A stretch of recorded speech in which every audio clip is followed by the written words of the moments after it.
오늘은 이스라엘 왕조실록 시리즈 그 네 번째 시간으로 My Way King, 제멋대로 여로보암이라는 제목으로 말씀 전하도록 하겠습니다. 오늘 우리에게 주신 말씀 열왕기상 13장의 말씀입니다. 열왕기상 13장을 펴시기 바랍니다. 펜을 꺼내시고요.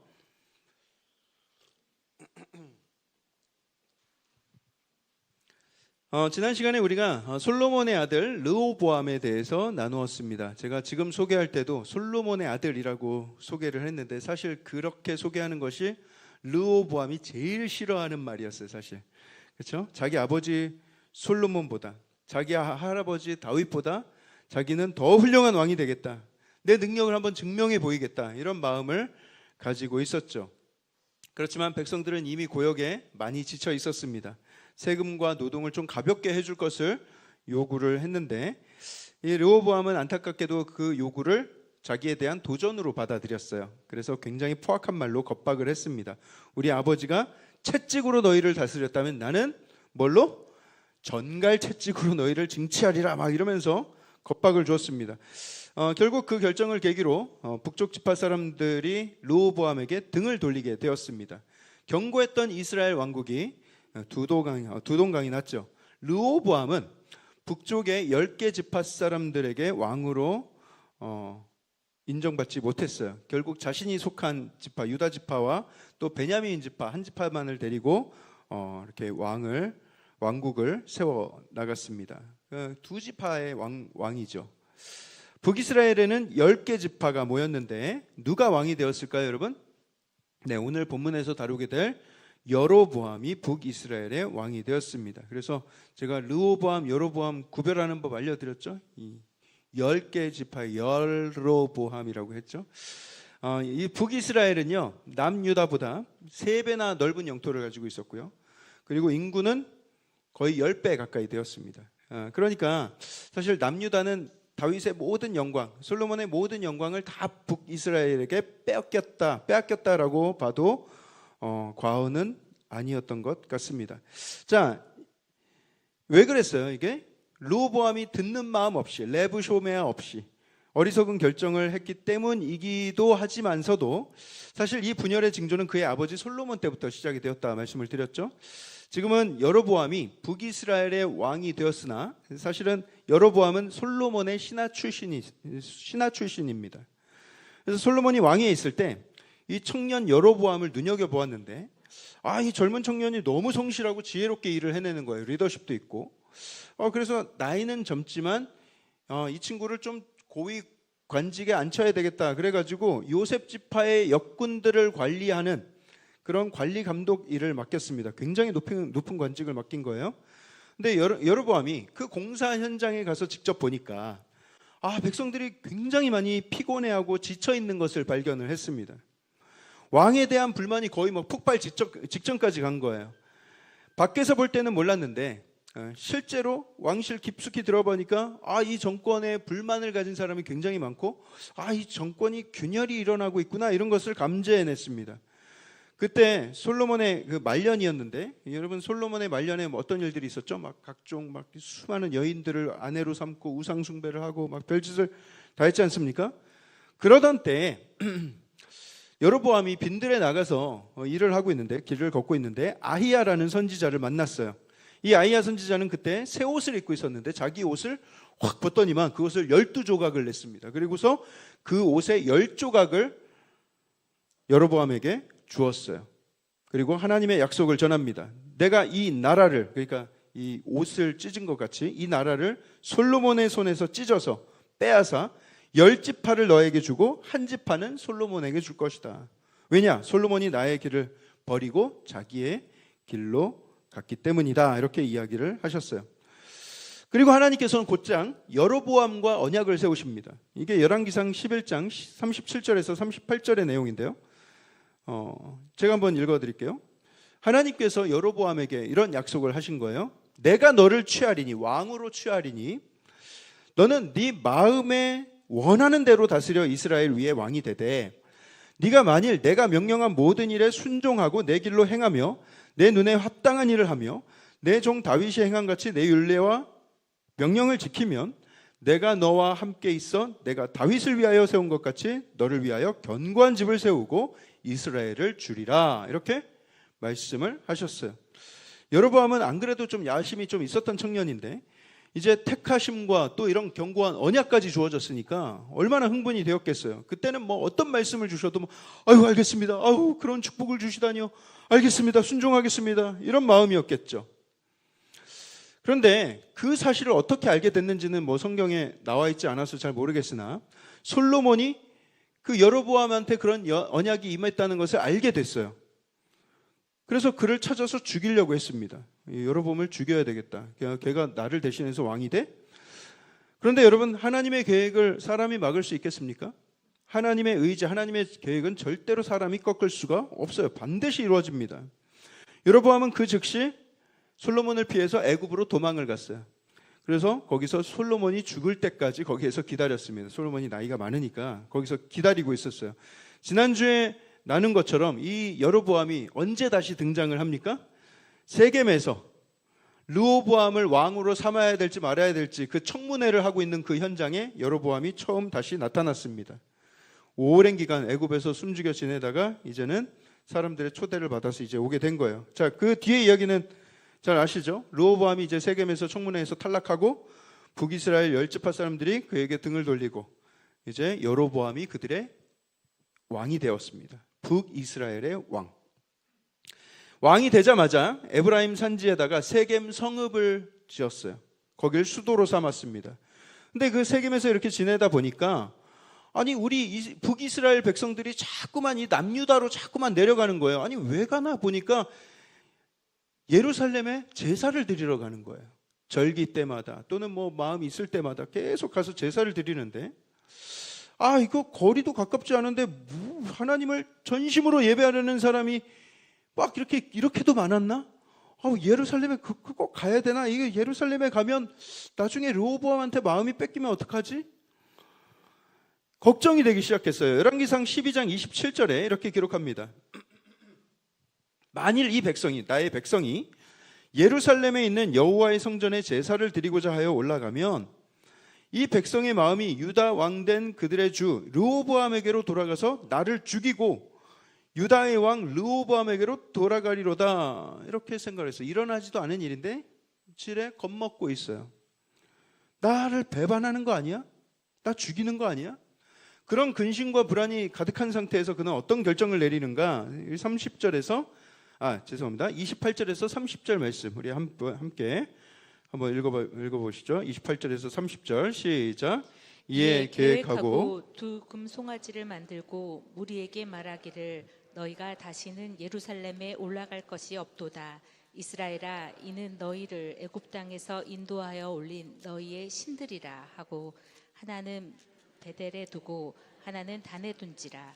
이 일이 죄가 되었으니 이는 백성들이 단까지 가서 그 하나에게 경배함이더라. 네, 백성들아 이제는 더 이상 예루살렘에 내려갈 필요가 없다.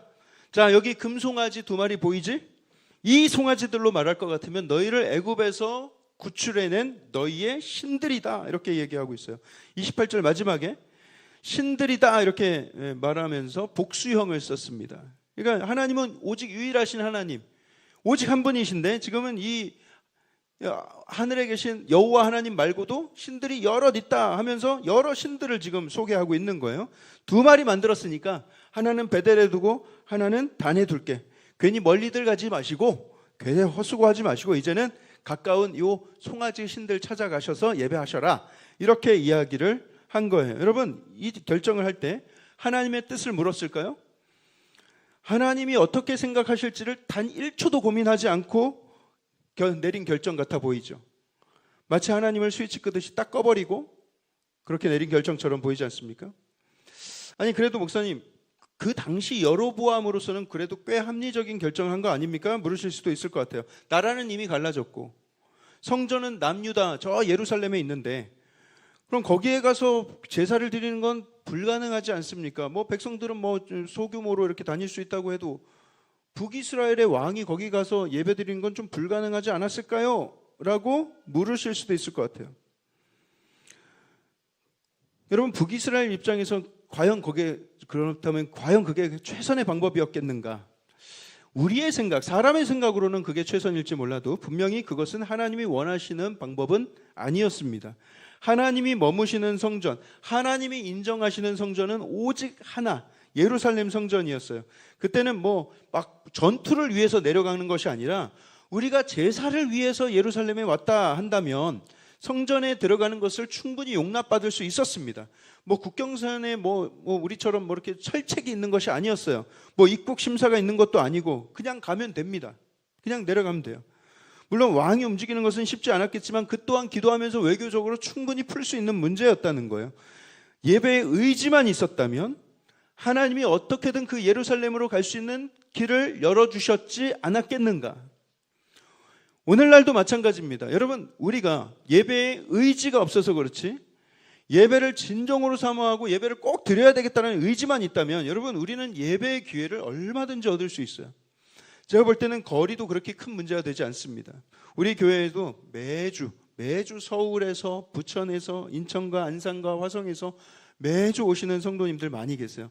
교회 바로 앞에 설면서도 뭐 종종 빠지는 분들이 있는가 하면 그 멀리에서 다니면서도 한 번도 안 빠지고 열심히 나오시는 분들이 있어요.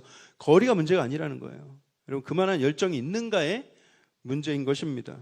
그런데 여로보암은 본인 스스로도 예루살렘까지 가서 제사를 드리고 싶은 그런 열정도 없었을 뿐더러 그렇게 열정 가지고 예루살렘에 가는 사람들이 못마땅했고 불안했어요. 뺏길까 봐.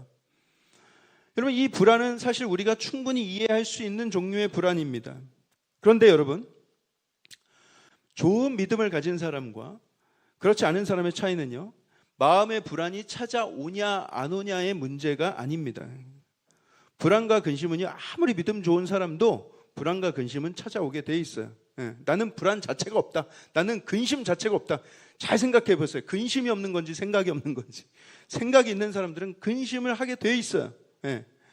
누구라도 불안하고 두려운 상황이 다 있을 수는 있지만 중요한 것은 그 불안이 엄습할 때 하나님을 신뢰하는 그 믿음 안에서 풀어나가는 것인가, 아니면 그 불안한 감정에 휩싸여서 그냥 자기 방식대로 뭔가를 풀어내려고 하는 것인가. 그 차이를 보입니다. 왕이 되기 전에 분명히 하나님께서 그에게 약속을 주셨잖아요. 다윗에게 주신 약속과 다를 바 없는 아주 신실한 약속이에요. 그런 약속을, 그 귀한 약속을 받아놓고도 당장에 막 불안해하면서 자기 멋대로 자기 방식대로 상황을 헤쳐나가려고 합니다. 결국 하나님과의 언약을 자기 스스로 먼저 깨거든. 계약을 파기한 쪽은 여로보암이었다는 거예요. 그리고 그 약속은 이제 무효가 될 처지에 놓여져 있습니다. 여러분, 우리도요, 두려움 속에서 내 멋대로 뭔가를 결정할 때가 있어요. 하나님을 믿는다고 말은 하지만 자신의 삶에서 어떤 통제할 수 없는 문제가 발견하면 그때는 하나님 아는 사람처럼, 하나님을 믿는 사람처럼 행동하지 않아요. 자기 방식대로, 자기 입맛대로 신앙을 재설계합니다. 예를 들어서 어떤 경제적으로 좀 어려운 상황이 되죠. 점점 쪼들리는 상황이 되면 예배도 중요하지만 뭐 예배가 밥 먹여주냐, 현실은 내가 책임져야지 하면서 하나님은 그냥 영혼 구원해 주시는 하나님으로만 치부해버리고 자기의 삶을 책임져 주실 하나님으로 보진 않는 거예요. 그래서 주일에도 알바를 시작하고 주일에 닫았던 가게를 문을 다시 열고 예배는 온라인으로 드리면 되지, 저녁에 내가 좀 편안할 때 집에 가서 드리면 되지 하면서 말이죠. 여러분, 세상의 친구들, 직장 동료들, 내가 회사 가서 내가 믿는 티를 내면 그 친구들이 불편해할까 봐, 내가 그 친구들을 잃어버릴까 봐 세상 사람들 앞에서는 신앙의 모습을 감추고 살아가는 크리스찬들이 꽤나 많이 있습니다. 어떤 분들은 직장 동료가 크리스찬인지 서로 5년 만에 알았대요. 5년 만에. 너 크리스찬이었어? 너도 크리스찬이었어? 그러면서 5년 만에 서로 크리스찬이라는 걸 서로 발견하게 돼요. 이게 얼마나 민망한 모습입니까, 여러분? 또 어떤 경우에는 교회에서 상처를 경험할 수 있어요. 우리 교회에 나온 지 얼마 안 되신 분들 놀라지 마세요. 교회에서도 상처받을 수 있어요. 우리가 다 연약하고 죄성을 가진 사람들이라 서로에게 상처 주는 일이 부끄럽지만 종종 발생할 수 있습니다. 그럼에도 불구하고 그런 상황에서 우리가 지혜로운 결정을 할 수 있어야 되는데요. 나는 다시는 상처받지 않을 거다. 난 또 상처받기 싫다 하면서 공동체로부터 스스로를 고립시키는 분이 계세요. 나 혼자 믿겠다. 봉사도 꺼리고 셀도 꺼리고, 물론 얼마나 많은 상처가 아픔이 있었으면 저러시겠나 싶으면서도, 그럼에도 바라기는 저는 여러분들이 하나님이 뭘 기뻐하시는지를 잘 분별하시면 좋겠어요. 내 방식대로의 신앙관을 고집하는 것은 여러분, 여로보암이 자기 방식대로 했던 것과 다를 바가 없습니다. 내 감정을 기준으로 삼을 것이 아니라 하나님의 진리가 기준이 되어야 되는 거예요. 내 상황이 이렇다고 해서 내가 신앙을 자꾸 재구성하고 재편성하면 안 된다는 거예요. 하나님보다 상황을 더 크게 여기는 순간 우리의 신앙이 변질됩니다. 신앙을 버리진 않죠. 여러분, 우리가 뭐 어려운 일 당한다고 신앙 버릴 분들 없죠. 잘 버리지는 않아요. 다만 신앙을 내 입맛대로 재구성하고 내 편한 대로 재편성하고 하나님을 내 방식대로 섬기려고 하고. 여러분, 혹시 우리가 하나님을 믿기는 하지만 나의 두려움이 허락하는 선까지만 믿고 있지는 않습니까? 두려움이 압도하는 순간부터는 그때는 뭐 하나님 생각도 안 나고 하나님 온데간데 없고 오직 그 두려움에 의해서만 그렇게 행동하고 있지는 않습니까? 여러분, 기도하지 않을 거라면 좀 생각이나 좀 덜 했으면 좋겠는데 기도하지 않는 사람들이 생각은 또 엄청 많아. 그러니까 이 여로보암 같은 문제가 생기는 거예요. 자기식으로 고민하고 자기식으로 합리적인 방법을 찾은 것이죠. 하나님의 약속을 믿지 않습니다. 하나님의 말씀을 의지하지 않아요. 눈앞의 두려움 속에서 기도 없이 자기 생각만으로 이런 어리석은 결정을 하게 됩니다. 여러분, 이것은요 개인의 삶뿐만 아니라 교회에서도 비일비재하게 일어나요. 설교자가 하나님의 말씀을 그대로 전한다면 어떤 사람은 이 말씀 듣고 상처받을 텐데 교회를 떠날지도 몰라 하면서 불편한 말을 아예 꺼내지 않는 그런 설교자들이 있어요. 괜히 교리 문제를 꺼내면 교회 시끄러워질 거야 하면서 잘못된 교리, 뭔가 방향이 엇나가는 것을 알면서도 그것을 그냥 슬쩍 묵인하는 경우도 있어요. 현재 미국에서 가장 큰 교회는 텍사스 휴스턴에 있는 교회인데 그 교회가 그런 식으로 부흥했어요. 여러분들 잘 아시는 교회예요. 긍정의 힘이라는 책 아시죠? 그 조엘 오스틴 목사야. 그분은요 자기 성도들한테 죄, 심판 이런 얘기는 지금까지 교회가 세워지고 나서 1절 한마디도 하지 않았어요. 왜냐? 우리 성도들 불편해하면 어떡합니까? 이런 거예요. 라고 영어로 얘기하셨대. 오직 긍정적인 생각을 가지고 복을 바라기만 하면 된다. 당신은 하나님께 복을 바라고 긍정적으로 생각하고 그냥 하루하루 성실히 살다 보면 하나님이 당신이 원하는 복을 주실 것이다. 이런 논리로만 설교를 합니다. 그걸 또 사람들은 너무 좋아해. 막 교회로 사람들이 몰려듭니다. 여러분, 그것이 바로 여로보암이 행했던 신앙의 재구성, 종교의 재구성이라고 할 수 있는 거예요. 진리에 의한 목회가 아니라 자기 방식대로의 목회가 되는 거예요. 자, 여러분들 앞에 공적인 자리에서 약속을 드립니다. 우리 교회는 뭐 지금까지도 그래 왔지만 앞으로도 성경에 나온 진리가 어떤 누군가 불편함을 겪을 수 있다고 해서 이게 불편한 진리라고 해서 전달하지 않는 경우는 없을 거예요. 물론 막 진리를 막 사람의 마음으로 막 휘둘러 가지고 누군가를 다치게 하는 것은 지혜롭지 못하겠죠. 애초에 하나님의 진리에 담긴 마음은 사랑입니다. 우리를 심판하려는 말씀이 아니라 우리를 사랑으로 이끌어 주시려는 말씀이에요. 그러니 제가 말씀을 전할 때에도 하나님의 마음을 담아서 좋은 말로 따뜻한 언어로 하려는 노력을 해야 되겠죠. 뭐 저 사람이 듣고 나서 시험에 들어서 저 사람 우리 교회 재정에 도움이 많이 되고 저 사람 헌신도 많이 하는 사람인데 저 사람 떠나면 어떡할까 싶어서 진리인데도 말을 못하는 경우는 없을 거라는 약속을 드리는 거예요. 여로보암은요 단지 산당만 세운 것이 아니었습니다. 산당을 짓고 나서 제사장을 세웠는데 여러분, 제사장은 어떤 지파 사람들만 될 수 있습니까? 레위 지파 사람들만 될 수 있어요. 그런데 여로보암은 자기 마음대로 보통 백성들을 자원하는 사람들 다 제사장으로 임명해 주었어요. 게다가 절기도 남유다와 차이를 두었는데 절기가 남유다랑 같으면 어떤 일이 생길까요? 이 휴가 기간이, 연휴 기간이 남유다랑 똑같아. 우리나라랑 남유다랑 똑같아. 그러면 이 휴가 기간에 남유다로 가가지고 그 절기 그들의 절기에 맞춰서 제사를 드리겠죠. 그러니까 이 성도들이 우리 백성들이 못 내려가게 하려고 살짝 차이를 두는 거예요. 남유다가 다음 주면은 우리는 이번 주에 먼저 드린다. 자기들만의 새로운 절기를 비슷하게 만듭니다. 성경의 표현이에요. 12장 32절에 32절에 절기를 유다의 절기와 비슷하게 했다 이렇게 기록하고 있죠. 비슷하게. 여러분 절기는 하나님이 정하신 거예요. 그렇죠? 하나님이 예배 받기를 원하시는 날로 하나님이 정해 놓으신 날인데 이걸 비슷하게 바꿉니다. 여러분 우리는요 절대로 비슷한 것을 만들어내면 안 돼요. 유사한 것들을 만들어내면 안 됩니다. 우리는 진짜를 붙들고 살아야 돼요. 여러분 어떤 값 나가는 명품들 있죠? 명품들은요 늘 가품과 전쟁을 합니다. 이 가품들은 전문 용어로 짭이라고 하죠. 여러분 정말 비슷해요. 정말 비슷해요. 실제로 백화점 직원들도 이게 진품인지 가품인지 구별해내기가 쉽지 않을 정도로. 그렇다고 해서 여러분 그 아주 잘 만들어진 그 가품이 명품의 값어치를 지닐 수 있겠는가? 절대로 그럴 수 없습니다.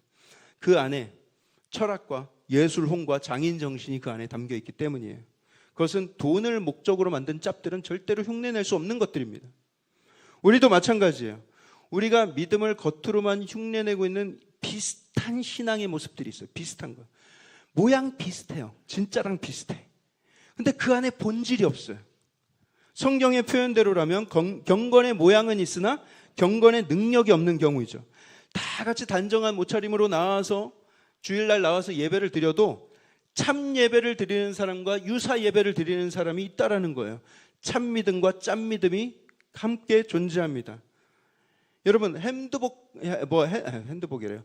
핸드백 같은 거는 우리가 뭐 돈이 없으면 그냥 싼 거 들고 다니면 되고 못 살 수도 있지만 여러분 믿음은요.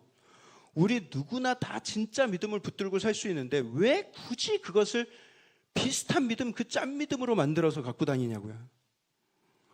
우리가 참 예배를 하나님께 드릴 수 있는데 왜 굳이 유사 예배를 만들어서 하나님께 드리냐고요. 여러분 우리의 생각을 내려놓고 우리가 하나님께서 기뻐하실 만한 것들을 묵상한다면 우리는 거짓 유사품들을 다 버리고 하나님께서 진짜 기뻐하시는 참되고 진실된 것만 하나님께 올려드릴 수 있게 되는 것입니다. 여러분 우리가 예배를 드리면서 이걸 생각해야 된다고 했죠? 오늘 예배 잘 드렸다. 내가 얼만큼 은혜 받았나. 오늘 목사님 설교가 얼만큼 좋았나. 이걸 생각할 게 아니라 뭘 생각해야 된다고요? 오늘 하나님 이 예배 어떠셨어요? 제가 최선을 다해서 드린다고 드렸는데 하나님 오늘 이 예배 하나님 기뻐 받으셨습니까? 여러분 우린 그걸 생각해야 되는 거예요. 다른 거는 하나도 카운트 되지 않아요. 내가 얼마나 은혜 받은 이게 초점이 아니에요. 하나님께서 기뻐하셨는가가 그게 초점이 돼야 되는 거예요. 여전히 많은 사람들이 코로나 때 드리던 그 온라인 예배가 너무 편해가지고 코로나 시대 한참 지났는데도 불구하고 여전히 온라인으로 예배를 드리는 사람이 굉장히 많다고 합니다. 그리고 그때 이후로 많은 성도들이 이 온라인 예배에 대해서 굉장히 관대한 마음을 갖게 됐어요. 오픈된 마음. 급한 일이 있어? 그럼 온라인으로 드리지 뭐. 여행 주일날 어떻게 좀 껴서 가기로 했는데 가서 온라인으로 드릴게요. 온라인으로 드립니다. 팬데믹 이후에 이 온라인 예배에 대해서 굉장히 익숙하고 굉장히 오픈된 마음이 생겼다는 거예요. 제가 그 부분에 대해서 확실하게 짚고 넘어가겠습니다. 팬데믹 당시에는요. 각 가정에서 온라인으로 예배하는 것이 유일한 예배 방법이었어요. 그때는 못 모이니까. 그 상황에서는 막 억지로 모이는 것이 하나님의 영광을 위한 일이 아니라 하나님의 영광을 가리우는 일이 되고 또 교회를 욕먹이는 일이 되니까 그 상황에서는 모이면 안 되는 거예요. 그거는 오히려 하나님이 그걸 기뻐하지 않으셨을 거예요. 온라인으로 예배 드리는 것이 그때는 가장 현명한 예배, 그리고 하나님께서도 그것을 가장 기뻐하실 만한 그런 예배라고 여겨져서 우리가 온라인 예배를 드렸던 거예요. 하지만 오늘날 아무런 위험이나 제재도 없는 상황이 됐는데 여전히 온라인 예배를 선호하고 있다? 그것은 무엇 때문입니까? 내가 편하고자, 내가 선호하니까. 여러분, 내가 선호한 거 중요하지 않아요. 중요한 것은 하나님이 선호하시는가. 그걸 먼저 물을 수 있어야 되는 거예요. 과연 나 오늘 교회 갈 수 있는데 하나님이 명령하신 공동체의 삶을 살아야 하는데 다 놓고 나 편하자고 온라인 예배 드리고 있다면 하나님께서 그 예배를 감격스럽게 받으시겠는가? 아, 나는 혼자 신앙생활 할 거야. 난 셀 필요 없어. 아, 나는 어디 봉사해도 필요 없어. 나 공동체 그렇게 들어가고 싶지 않아. 그거 다 여러분들이 정하신 거잖아요. 하나님이 원하시는 거예요? 잘 들여다보세요, 여러분 마음을. 여러분, 만약에 교회에 갈 수 없는 상황이 돼서 몸이 아파서 뭐 내가 이 자리에서 일어날 수 없는 상황이 됐다. 물리적으로 이동이 불가능하다. 그렇다면 온라인 예배로도 하나님이 너무나 기뻐하시고 영광 받으시겠죠. 그 예배는. 그런데 내 방식대로 신앙을 재구성해서 내 마음대로 내 나름의 모습대로 신앙을 만들어내고 고집하고 있다면 여러분 그건 심각하게 생각해야 될 문제라는 거예요. 여로보암이 했던 것과 똑같은 행동입니다. 여러분 우리 대부분의 크리스천들은요 다 예배를 드려요. 근데 정말 중요한 건 하나님이 기뻐하시는 예배를 드리고 있는가.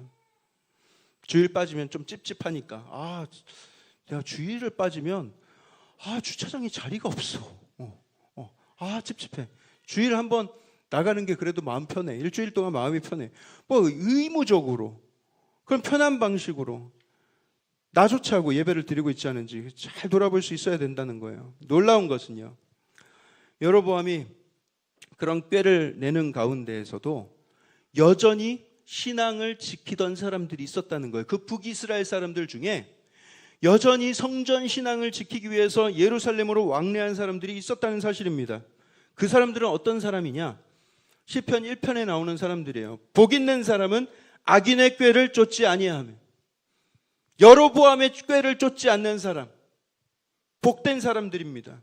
여러분 악인들은 언제나 존재할 것이고요. 악한 리더들도 언제나 존재할 거예요. 거짓을 선포하고 나서 그것이 진리라고 우기는 사람들도 언제든 존재할 것입니다. 그런데 복이 있는 사람들은요, 그런 조작, 그런 거짓을 잘 분별해낼 수 있는 사람들이고요. 거기에 따르지 않는다는 거예요. 거기에 속지 않습니다. 우리가 늘 말씀과 기도로 충만하고 성령으로 충만해 있으면 하나님의 진리인 것과 진리가 아닌 것을 잘 분별할 수 있는 능력이 생겨요. 당시에 그 옛날에도 여로보암의 꾀에 넘어가지 아니하고 끝까지 하나님의 그 성전 신앙을 지키며 살아가던 자들이 있었다. 저는 여러분 우리가 이 마지막 때를 살아가는 가운데 우리가 그런 분별력을 가지고 살아가기를 축복합니다. 전화 받으세요. 네. 그것이 복 있는 사람이에요. 빨리 받으세요. 네. 자기가 아닌 척하고 지금 있는 겁니까? 빨리 받으셔도 괜찮습니다. 네. 네, 감사합니다. 자, 하나님은 민망하실 때는 우리 박수 한번 주세요. 네, 괜찮습니다. 네. 저도 그런 경험이 있고요. 저도 늘 이렇게 안 꺼놔가지고. 자, 이 마지막 때를 살아가는 우리가 그런 분별력을 가지고 살아가기를 축복합니다, 여러분. 그것이 복 있는 사람이기 때문이에요. 하나님께서 이런 여로보암의 악행을 계속 지켜보고만 계셨겠는가? 여러분, 우리가 악인의 형통을 부러워하지 않아도 되는 이유는 그 형통은 오래가지 않기 때문입니다. 다 모래성처럼 부서져 버릴 것인데 여러분 우리가 왜 그것을 부러워해야 합니까? 심지어 심판이 기다리고 있어요. 그 형통이라고 할 수도 없어요, 사실은. 자, 하나님께서 이제 개입하기 시작하시는데 여러분 이런 불순종의 상황에서 하나님이 개입하시는 건 좋지 않아요. 그렇죠? 우리 13장 1절에서 3절 말씀을 우리 함께 읽어보겠습니다. 13장 1절에서 3절 말씀 읽습니다. 시작. 보라 그때에 하나님의 사람이 여호와의 말씀으로 말미암아 유다에서부터 베델에 이르니 마침 여로보암이 제단 곁에 서서 분향하는지라. 하나님의 사람이 제단을 향하여 여호와의 말씀으로 외쳐 이르되 제단아 제단아 여호와께서 이와 같이 말씀하시기를 다윗의 집에 요시야라 한 이름하는 아들을 낳으리니 그가 내 위에 분향하는 산당 제사장을 내 위에서 제물로 바칠 것이요 또 사람의 뼈를 내 위에서 사르리라 하셨느니라 하고 그날에 그가 징조를 들어 이르되 이는 여호와께서 말씀하신 징조라. 제단이 갈라지며 그 위에 있는 재가 쏟아지리라. 아멘. 네. 여로보암이 산당에서 제사를 지내고 있는데 남쪽 남유다에서 한 선지자가 다가왔습니다. 찾아왔어요. 그러더니 다짜고짜 여로보암한테 이 제사를 드리고 있는데 하나님의 말씀을 선포합니다. 다윗의 가문에 곧 요시야라는 인물이 태어날 텐데 그가 너희 산당 제사장을 제물로 바칠 것이다. 사람의 뼈를 너희 위에서 사를 것이다. 제단이 갈라지고 재가 쏟아질 것이다. 이렇게 아주 굉장히 무시무시한 예언을 선포했어요. 그러자 여로보암이 이게 무슨 경우야 그러면서 왼손으로 뒷목을 잡고 오른손으로 그 선지자를 가리키면서 저놈 잡아라 그랬는데 딱 잡아라 그랬는데 뻗었는데 그 손이 딱 굳어버렸어요. 마른 나무처럼. 이 굳어가지고 굽혀지지가 않아. 이거 왜 안 움직여? 그런데 손이 말라가고 있어요. 그리고 그 선지자가 예언한 대로 제단이 갈라지면서 그 위에서 막 재가 막 떨어집니다. 애초에 그 제사를 하나님께서 기뻐 받으시지도 않고 아예 그냥 받지도 않으셨다는 그런 뜻이 되겠죠. 그때 여로보암이 사실 회개의 기회를 얻었습니다.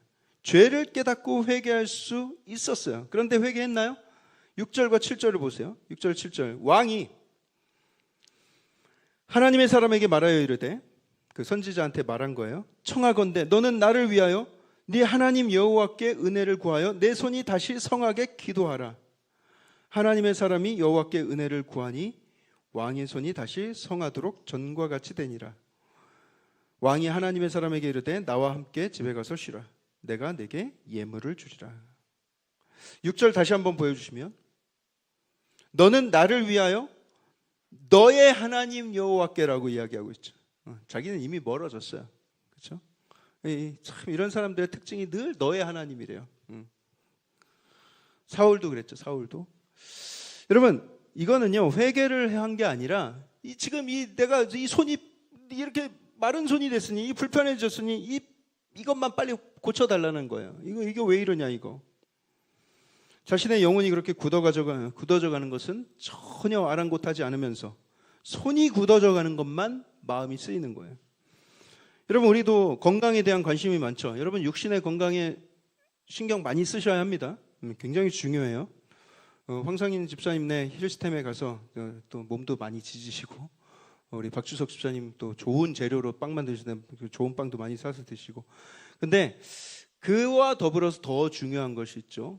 뭡니까? 우리의 영혼이 건강하게 잘 지내고 있는지를 늘 살피셔야 돼요. 만약에 여로보암이 이때 회개했다면 다윗의 길로 갈 수도 있었을 거예요. 왜냐? 다윗도 넘어지고 실수하는 그 과정에서 나단 선지자가 찾아왔죠. 그때 곧바로 무릎 꿇고 회개했어요.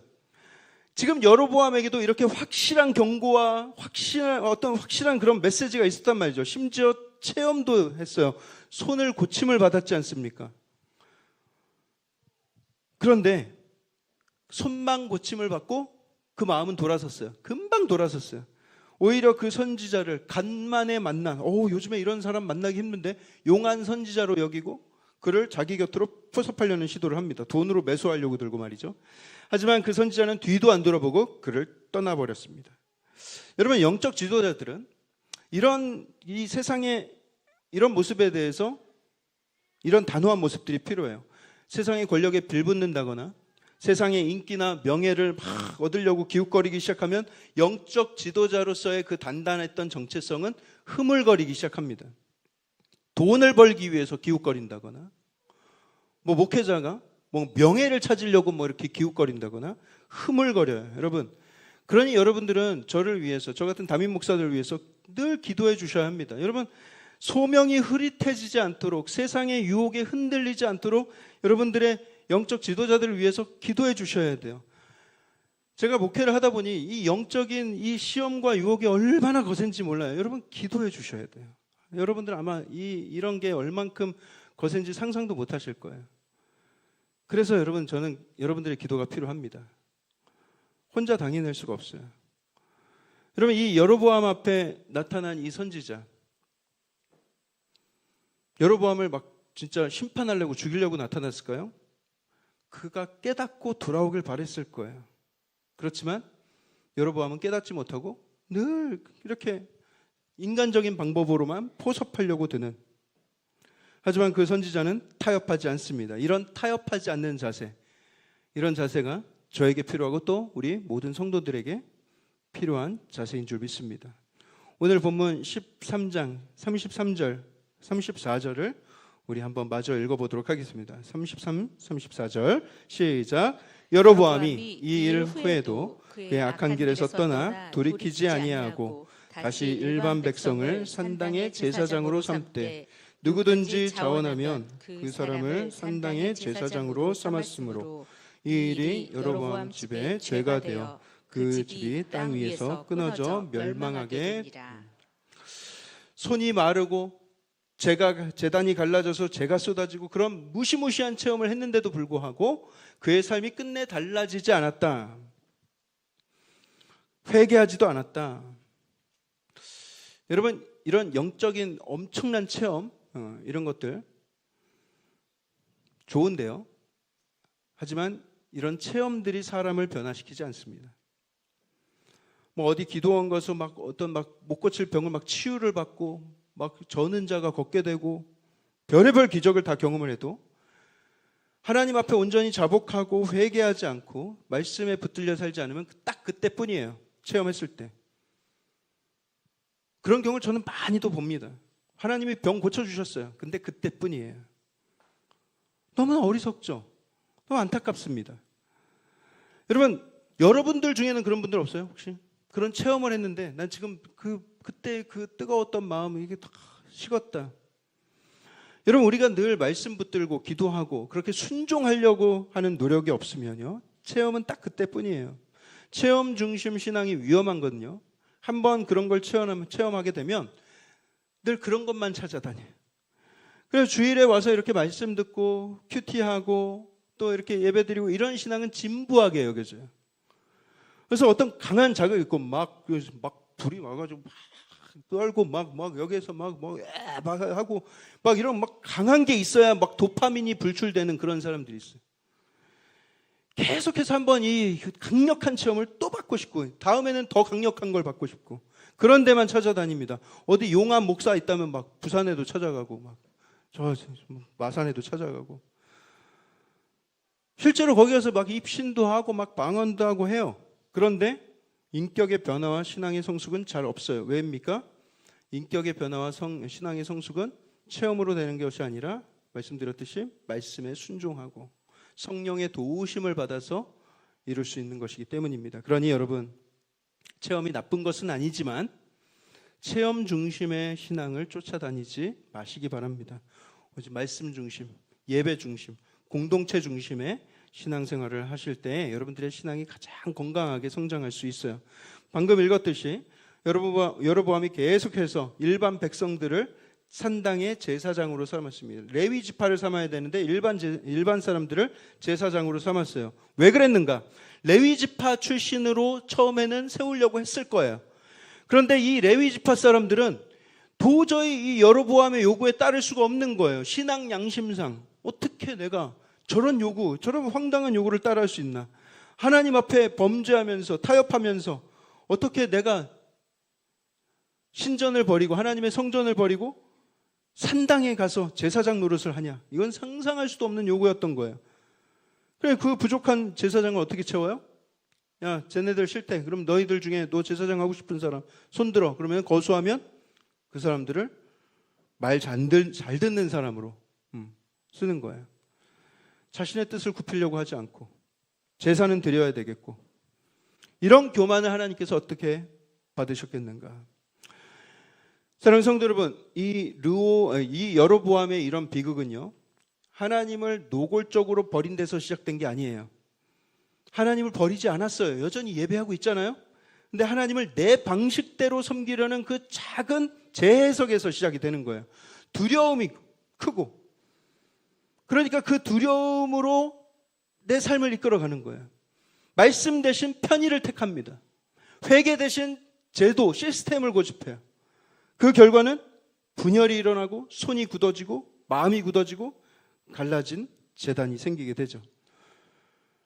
여러분 너무 비극적이지 않습니까? 그런데요, 이것만 놓고 보면 비극적인데 성경은 우리에게 기쁜 소식을 전해주고 있어요. My way king 그 끝에 하나님은 우리를 정죄만 하시는 것이 아니라 그 자리에 His way king, 우리 예수 그리스도를 보내주십니다. 여로보암은 제단 위에서 제단에 올라가서 우리 산당에 올라가서 제사를 드려라 했지만 우리 예수 그리스도께서는 스스로 갈보리 언덕에 오르셔서 자기가 스스로 제물이 되셨어요. 여로보암은 늘 이런 식으로 차선책을 찾아다녔지만 예수님은 그 자체로 대체할 수 없는 최고의 진리가 되어주셨습니다. 여로보암은 하나님을 늘 이용하려고 했어요.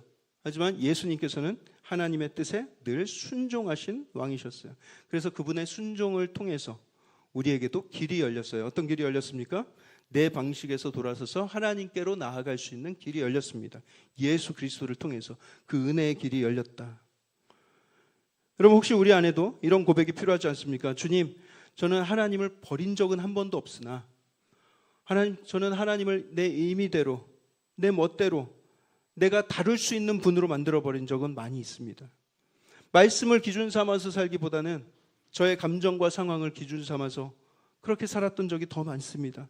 회개하는 대신에 합리화를 택했고 순종 대신에 편의를 찾았고 하나님 믿음 대신에 내가 할 수 있는 방법들을 붙들었습니다. 인맥을 찾아다니고 은행을 찾아다니고 하나님 그런 인간적인 믿음을 붙드는 대신에 그런 수많은 인간적인 방법을 붙들었습니다. 너무 이런 부끄러운 고백이죠. 그런데 이런 고백이 우리를 무너뜨리지 않습니다. 여러분 이런 고백이 오히려 우리를 살리는 거예요. 예수 그리스도의 복음은요, 안 그래도 무능한 우리를 막 무너뜨리려고 주어진 소식이 아니라 우리를 세워주시기 위한 기쁨의 소식입니다. 그래서 우리가 하나님 앞에 돌아서기만 하면, 이 복음 앞으로 돌아서기만 하면 그리스도 안에 이미 값이 치러진 그 놀라운 길이 기다리고 있어요. 그 길이 이미 활짝 우리 앞에 열려 있어요. 그래서 여러분 오늘날 우리가 하나님 앞에 드려야 될 결단은 하나님 이제 내가 더 노력하겠습니다. 더 잘하겠습니다. 여러분 그거 안 되잖아요. 지금까지 우리 해왔잖아요. 내 노력으로는 안 돼요. 그래서 더 잘하겠습니다. 내가 더 노력하겠습니다. 이렇게 고백할 것이 아니라 하나님 내가 다시 돌아가겠습니다. 주님께서 마련하신 그 은혜의 길로 돌아가겠습니다. 여러분 우리가 그 은혜의 길로만 돌아간다면 내 부족함으로 막 노력하는 그런 방식으로 사는 것이 아니라 능력의 그리스도와 동행하면서 그분의 인도하심을 받아서 그분의 지혜와 권능을 받아서 살 수 있는 그 길로 같이 걸어갈 수 있는 거예요. 그러니 여러분 내가 주인이던 이 왕좌를 다 내려놓고 이 주권을 내려놓고 예수님께 드리겠습니다라는 그런 참 고백이 있어야 하는 것입니다. 내 마음 편하자고 드렸던 진짜랑 비슷했던 그 유사 예배를 다 버리고 주께서 기뻐하시는 예배, 주께서 기뻐하시는 신앙생활, 주께서 기뻐하시는 공동체 생활, 주님 제가 그 참 예배의 자세로 돌아가겠습니다. 내 생각대로 내 편의를 위해서 종교를 재구성하고 신앙을 재구성하면서 살았던 나의 모습을 회개합니다. 주님, 나의 편의의 재단을 다 내려놓겠습니다.